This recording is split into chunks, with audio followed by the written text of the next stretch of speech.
Bonjour et bienvenue, voici notre tour d'horizon économique, géopolitique, sanitaire, oui, sanitaire, et boursier. Nous sommes le vendredi 4 décembre et pour comprendre comment tourne la planète finance et lorsqu'elle tourne autour de la pointe des seringues, c'est sur la bourse au quotidien et nulle part ailleurs et l'épisode du jour s'intitulera « Quelle bande de complotistes tous ces anti-vaccins ?»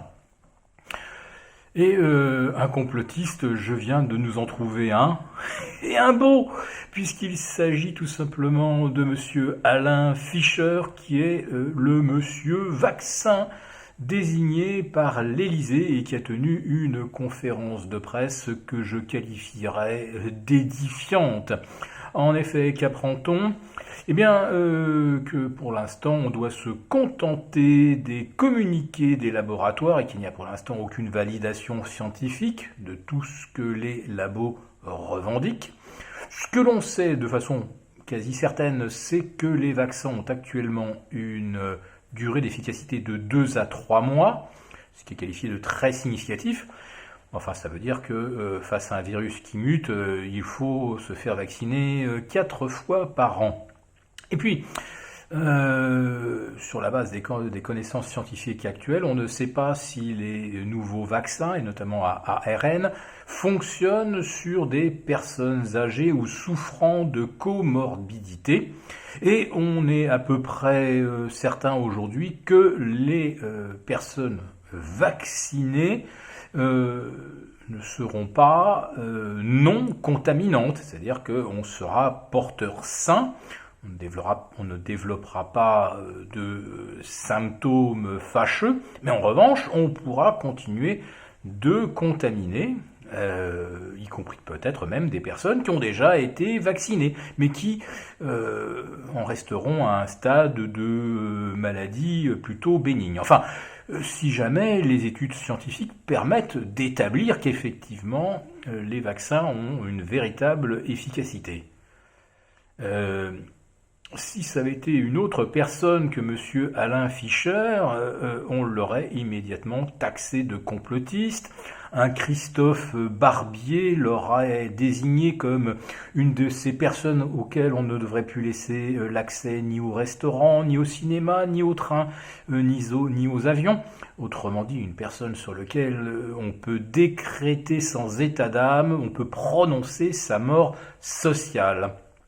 Bon, quand on écoute monsieur Alain Fischer, mais quand on écoute également le vice-responsable américain des questions de santé, donc le bras droit d'Anthony Fauci, lui aussi se montre réservé sur l'efficacité réelle des vaccins et prévient que nous ne sommes pas sortis du cycle de contamination et que le coronavirus n'est pas vaincu.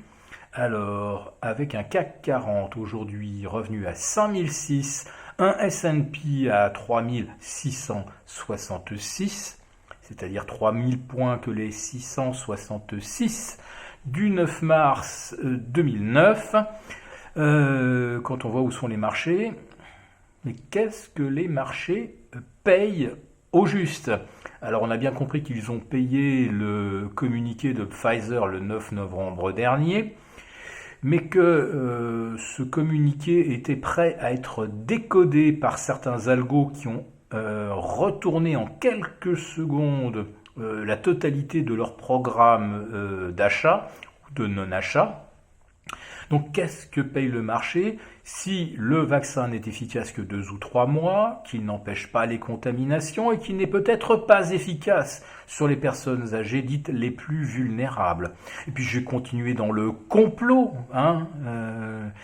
puisque M. Bruno Le Maire nous annonce qu'il ne se fera pas vacciner car il n'est pas prioritaire. Hier c'était Boris Johnson qui nous disait que lui aussi, dans sa grande mansuétude, laissait sa dose pour des gens qui en ont plus besoin que lui. Quant à Jean Castex, notre Premier ministre, eh bien, c'est pas tout à fait clair sa réponse, c'est qu'il va se faire vacciner ou pas. Il semblerait que lui non plus ne soit pas prioritaire.